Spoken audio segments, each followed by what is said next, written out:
Okay, we're going to talk about verifying mechanical zero. And it says jog in joint mode to align axis scribe marks. Now, they also call these witness marks. And this is a way that you can tell the robot all its axes are in the zero position. Now I'm going to show you these witness marks, and they don't jump out at you. You have to look for them. And I'm going to show you one of them, and then I'm going to try to show you as many as I can after we get it zeroed. But here is the first witness mark, right, trying to zoom in on it, trying to see where it is. Here it is, right at this joint. I got to back up a little bit to get it, but you see a couple of lines right here, right above my finger, and when we get those side by side, that particular joint's zero. So we're going to zero all these joints, and I'm sorry for the camera work. I've got to plug in the supplies going down on me. So just bear with me a moment while I do that. And we're going to go back, and Mr. Cason's going to line up 5 of the 6, and we'll talk about why we're a little unsure of the 6th of the 6th here in a moment. But anyway, we've got one of them already done. He's gonna, we've already shown him that one, so just gonna let him take it back to zero, and you'll see it's kind of a unique position. You'll recognize it kind of as the axes are either in line with the cables or something, or perpendicular to. So we're gonna do that. Okay, so the first one is down on this side of the base. Going to line it like so. You'll see it lines directly lined Get up. into the robot and actually point to that one. Let go of the thing, and I'll try to get it on camera. No promises. Not sure we can see it with the camera, but we'll give it the old college try.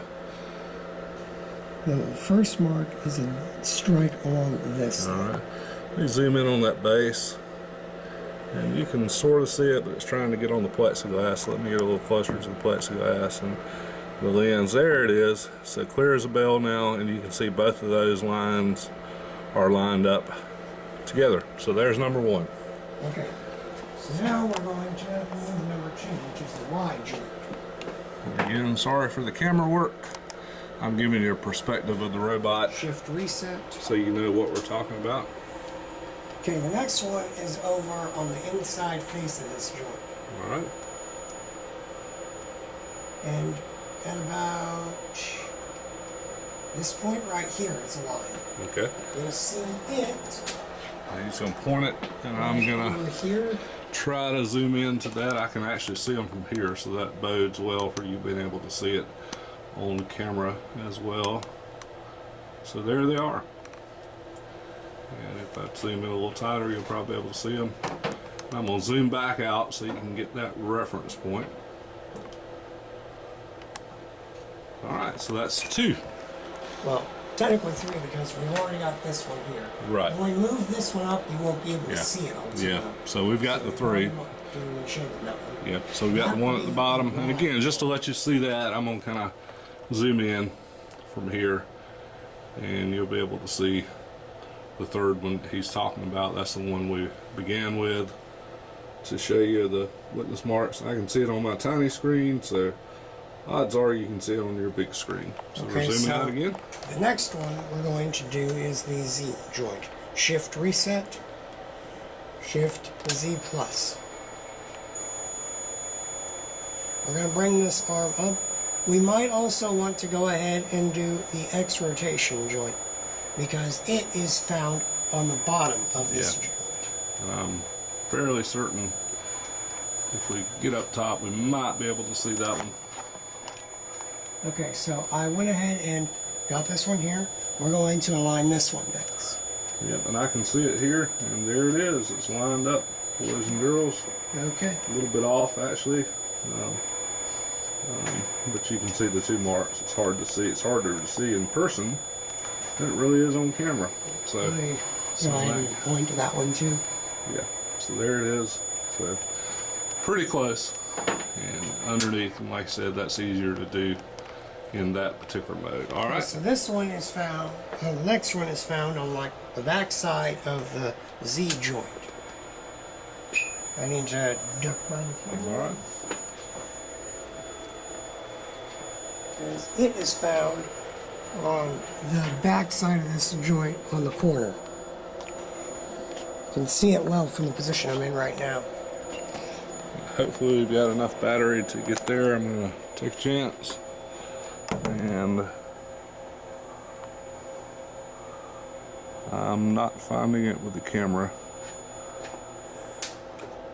Okay, there it is. It's too low. So there you go. So we are lined up there. So again, I'll have some shaky camera, but we're getting there. All right. And currently, we also have the 6th axis, which for some reason we did not have mastered whenever we were doing it. The reason for that is the tooling was changed by Amatrol when they integrated it with the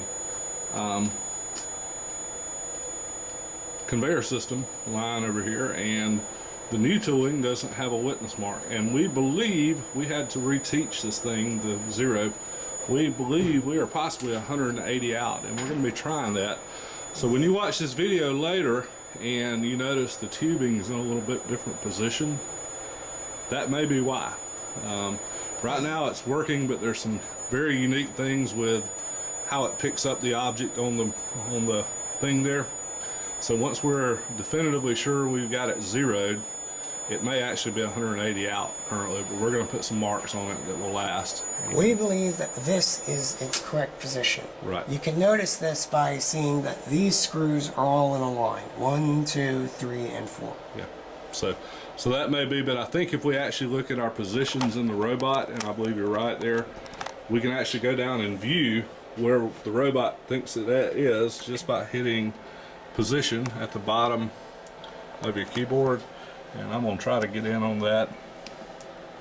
Let me see if... Okay. And you see Shift we're... display, single screen. There we go. And you see we're very close to zero on all but one, which is almost at 180. So we're within a degree or two. And we didn't line these things up perfectly. We were just trying to shoot the video. But you can see those positions change, and we could dial them all the way down to exact zeros. But again, this J6, I think we're 180 out. Mr. Cason's of the same opinion. And what happens is, if this robot, if the batteries ever die in it, this will need to be remastered, and that's the word that we use for doing this. And I was under the impression the batteries could be taken out with power off. And I was wrong. And once I did that, this thing had lost its literal mind, and I had to go in and remaster it back to all zeros. But I believe because there are no witness marks on that joint 6 that I got it 180 out. And that's working with the program, and sometime during our break we're going to change that. But you ever look at the end of the tooling there and you see the wires are a little different when you get zeros, if you're doing the lab, then it's because we still have that backwards. Like Mr. Cason said, with the 180 there, this is the way we think it should be with the 0 there. So again, that could get corrected in time, but you get the general idea of what we got to do to master it and where the witness marks are. And I think that's everything in the lab. No, So the reason that we think that it is an issue, though, is because when it's in its normal position, this tubing hangs out this far, Right. and that's actually a safety hazard. Yeah. It can knock the, can possibly tug the tubing out if it gets hung on anything. And the other thing, when it Especially- actually picks up the piece of equipment off, a piece of tooling off the line, it does a 360-degree spin that I don't Yep. think it would ordinarily have to make Correct. to do that. But It again, makes this it a lot happened early slower. on, and we kind of adopted, if it's not broke currently, don't fix it, but we are going to try to correct this very Yes. soon. But that's what those witness marks are all about. Thanks.